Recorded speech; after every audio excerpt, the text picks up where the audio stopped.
Tennessee continuing to prepare for its home game Saturday against Arkansas. Alongside Patrick Brown, I'm Ryan Callahan with this Vols 24/7 No-Huddle. It's Tuesday of Arkansas week, and the Vols coming off the open date, continuing to prepare for an interesting test this week. They don't really know what to expect from Arkansas's revamped defensive staff, what kind of wrinkles they may throw at him, and we talked with Joey Halzle, the offensive coordinator, along with Chop Harbin, outside linebackers coach, and a few players. And as we talked about to Tennessee's defensive players and Halzle in particular, that was definitely a theme that came up. They're sort of doing their best to prepare for all the things they might see, doing a deep dive on film from UFL and all these different past stops for these coaches, while also trying not to overload their players and make things a little more easy to prepare for. Yeah, that's the balance that Tennessee's trying to strike this weekend. As Joey Halzle put it, they're going to come out there early, not sure what to expect, and just need to call some sound ball plays, is what he said. Mm-hmm. So you got to stick to what you do best and what Tennessee does best. And to the point about overloading, they are expecting anything and everything, but they don't want to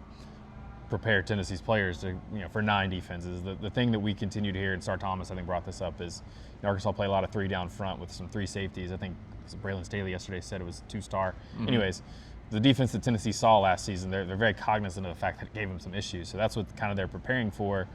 There is an interesting connection. Chris Wilson is the interim defensive coordinator for Arkansas. He actually was at Oklahoma when Josh Heupel was there back early 2005 to 2009. Yeah, around then, and Joey Halzle was a player on a couple of those teams and then started his coaching career. So there's some familiarity there. He comes from what do they call it now, the UFL. Mm-hmm. Arkansas brought in a defensive line coach that he knew from the UFL that hadn't been in college for a while. He was, I don't want to say he was unemployed, but he was not working anywhere currently. So right. Arkansas is trying to piece it together, and Tennessee's kind of expecting anything and everything, and they've got to be able to go out there and just play sound and execute what they can do, and then sort of be able to adjust on the fly. We've heard that a lot from Josh Heupel, and Joey Halzle's brought it up again today. And Joey Halzle, at the same on the same token, Halzle mentioned that Tennessee's tempo is something that they could try to use to keep Arkansas kind of on its heels. They are learning a new defense. Tennessee's got its own thing that they could kind of use to cause some problems for them potentially by going fast and causing them to communicate in a new language and new defense that they just maybe installed. That's the other thing. How much can they even install mid-season? They've had 2 weeks, but you can't totally start from scratch. Yeah, they'll probably try to keep it simple. Listen to Bobby Petrino talk on Monday. That was sort of the thing. Just let's simplify it so our guys can go play. And that might be what they do. And there's something to be said for that. The guys want to put out film and help themselves in the transfer portal and stuff like that. So that's often the type of approach you see from teams in that situation.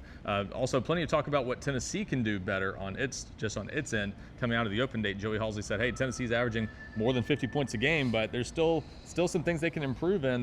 He said there are some plays they're leaving out there on the field basically in every game.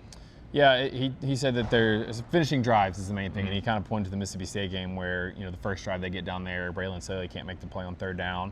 They had a play early, I think in the 3rd quarter, where they have a screen pass where if Mike Matthews can make a guy miss, or if they get one block, that's a touchdown. Some other plays sort of in the tight zone, down in there in the red zone.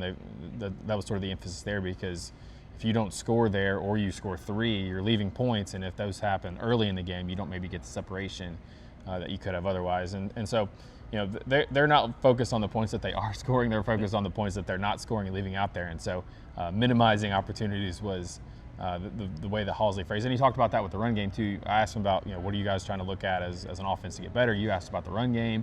In the SEC, in the 2 SEC games were right around 125, 130 yards or so.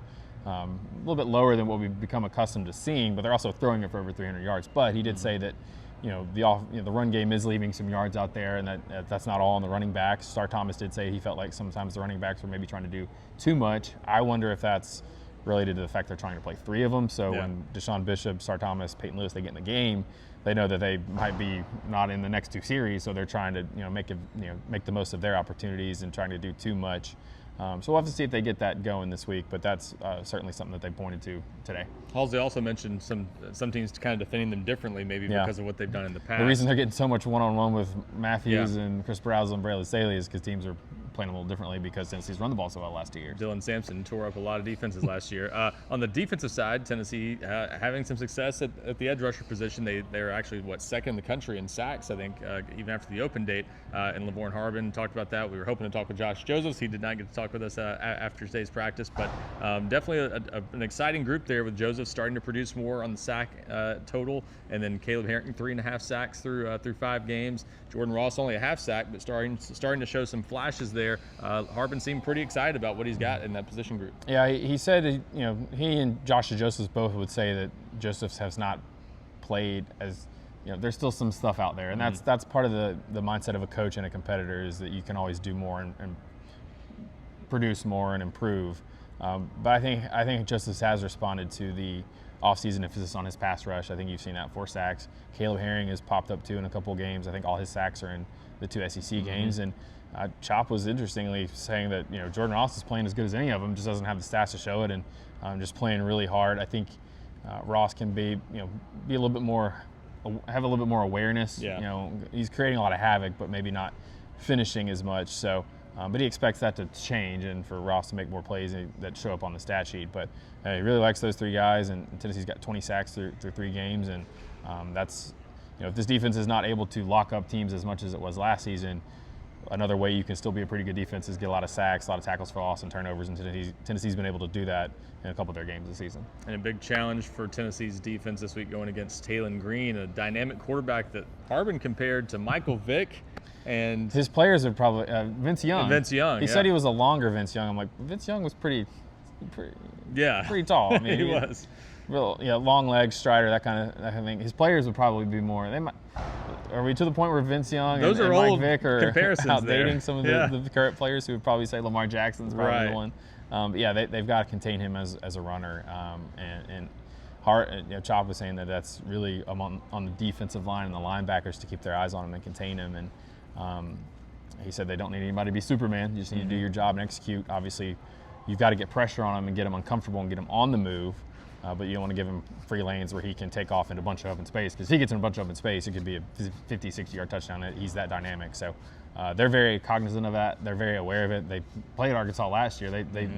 They saw, what this team can do, and so I don't think this game or this quarterback should be sneaking up on anybody in this building. Yeah, that you have a feeling. They did a good job against them last year, but a different defense. You have a feeling this will be a totally different game. Vegas certainly feels that way. The early lines had the over/under around 70 points in this game, so much different from that 19-14 game in Fayetteville if it turns out that way. But plenty of coverage already up on the site at GoVols247.com. Plenty more throughout the week as Tennessee gets ready for its only home game of the month of October.